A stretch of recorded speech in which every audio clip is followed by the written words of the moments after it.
Hello friends, সবাই কেমন আছো? আশা করি ভীষণ ভীষণ ভালো আছো। ঘড়িতে তখন 4:30টার ওপরে। এত সকাল সকাল আমরা রেডি হয়ে গেছিলাম বাড়ি যাওয়ার জন্য।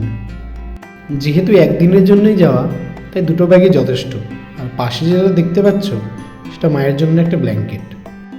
বাড়িতে একটা ব্ল্যাঙ্কেট প্রয়োজন হওয়ায় মা বলেছিল এখান থেকে একটা ব্ল্যাঙ্কেট কিনে নিয়ে যেতে, তাই কিনে নিয়েছিলাম। ওদিকে ম্যাডামও জুতো টুতো পরে ফিটফাট হয়ে অনেক দিন পর শ্বশুরবাড়ি যাওয়ার জন্য রেডি হচ্ছে। এত সকালে বাস বা গাড়ি কোনোটাই পাবো না, তাই দাদাকে বলে রেখেছিলাম টোটো করে নিয়ে যাওয়ার জন্যে। ঘড়িতে তখন 5:15 বাজে।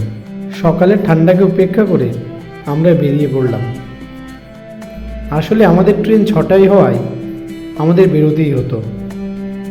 রাস্তায় কুয়াশা আর কয়েকটা ট্রাক ছাড়া আর কিছুই দেখতে পাচ্ছিলাম না। কিছুটা সময় পর আমরা প্রপার শিলিগুড়ি এসে পৌঁছলাম। শিলিগুড়ি শহর তখনও প্রবল ঘুমে আচ্ছন্ন। যে রোডটা এখন তোমরা জনমানবহীন দেখতে পাচ্ছ, আর 1-2 ঘন্টা পরেই মানুষজন আর যানবাহনের কোলাহলে ভরে উঠবে। কিছুক্ষণের মধ্যেই আমরা পৌঁছে গেলাম জংশনে। টিকিট কেটে আমরা চললাম ট্রেনের দিকে। আমি কাঁধে আর হাতে ব্যাগ আর ব্ল্যাঙ্কেট নিয়ে এগিয়ে যাচ্ছিলাম। দেখো, কুয়াশার মাঝে দাঁড়িয়ে থাকা ট্রেনটাকে বেশ লাগছিল। ট্রেন ছাড়তে তখনও 10 মিনিট বাকি। আমরা ধীরে ধীরে ট্রেনটার কাছে পৌঁছে গেলাম। ট্রেনটা বেশ শান্তভাবে দাঁড়িয়ে আছে অন্য সব প্যাসেঞ্জারদের আশায়। আমরা ট্রেনে উঠে পড়লাম, সাথে সাথে অন্য সব যাত্রীরাও। এবার শিলিগুড়িকে টাটা করার পালা। ট্রেন ছাড়ল আর ধীরে ধীরে বাড়তে থাকলো তার গতি। গতি যতই বাড়তে থাকলো, শিলিগুড়ি আর রায়গঞ্জের দূরত্বটা ধীরে ধীরে কমতে থাকলো। জংশনকে ক্রস করে ট্রেন এবার ছুটতে থাকলো চা বাগানকে পাশ ফেলে।